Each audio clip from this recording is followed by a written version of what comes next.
السلام عليكم، مرحبا بكم معنا فيديو جديد على قناه كوكتيل شانيل. اليوم ان شاء الله نقدم لكم واحد الكيك زوين بزاف بواحد الحشوه اللي سهله غادي يعجبكم ان شاء الله.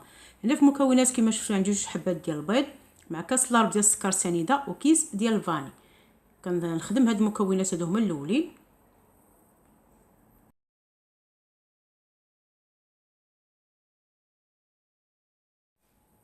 هنا كنضيف كاس لارب ديال الزيت،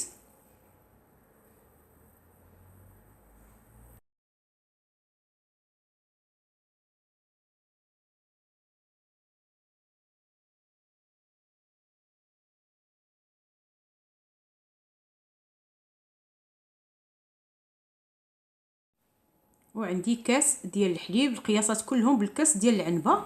غنخلي لكم المكونات كلهم مكتوبين في صندوق الوصف.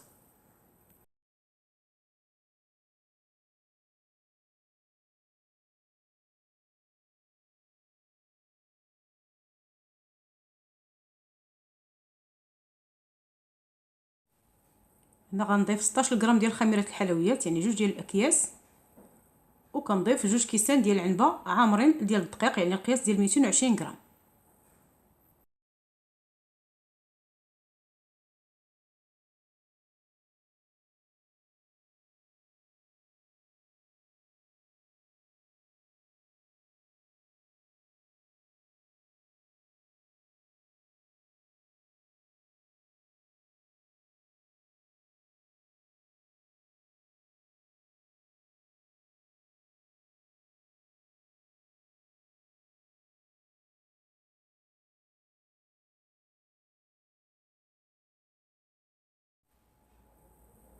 صافي، من بعد ما كندخل الدقيق كنضيف معلقه صغيره ديال الخل.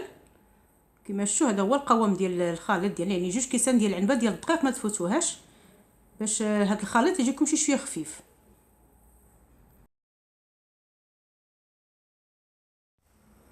انا خديت المول ديالي، غنخلي لكم القياس ديالو في صندوق الوصف. غادي نفرغ تقريبا النصف اللي غادي تفرغوا في الاول، وكديروا واحد الحشوه اللي غادي نذكرها لكم، عاد من بعد كتخليو واحد الجزء في واحد الزليفه حتى للتالي.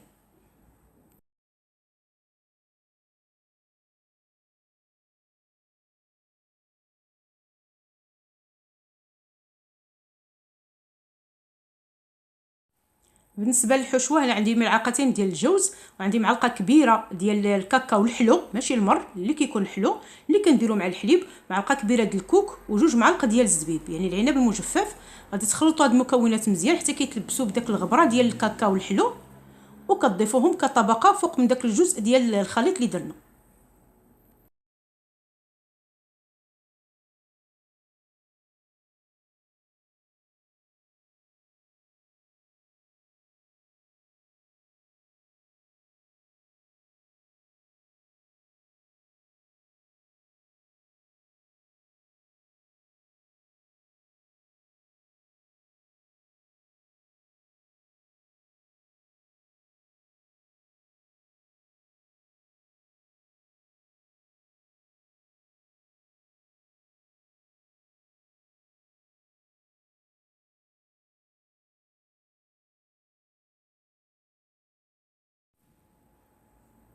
صافي، هنا ضفت هاد الكميه هذه اللي شفتوا اللي خليت ديال الخليط، غادي نديرها في واحد الكيس، وغادي نحاول نغطي بها الوجه ديال هاد الكيك. انا عندي المول شي شويه كبير، الا عندكم مثلا مول دائري غادي تخليو نص الكميه غادي تغطي لكم مزيان. انا ما غطيتهاش كامله، ولكن المهم كتغطى، يعني الجزء الكثير كيتغطى فيها. صافي، بالنسبه للفران غادي نسخنو على 180 درجه، دخل طيب من التحت هو الاول.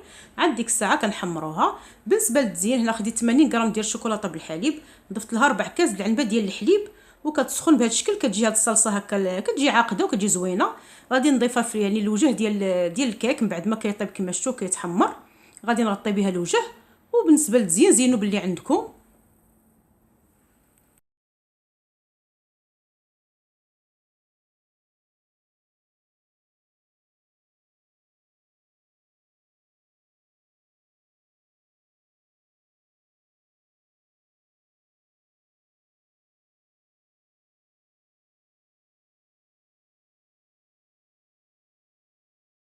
صافي البنات، كان هذا هو الشكل النهائي ديال الكيك ديالنا من بعد ما رشيته بشويه ديال اللوز محمر، شويه ديال الكوك، وبالنسبه للتزيين ديروا اللي عندكم صفر. وهذا هو الشكل ديالها من الداخل، كتجي زوينه بزاف، غادي تعجبكم، المذاق ديالها كيجي رائع.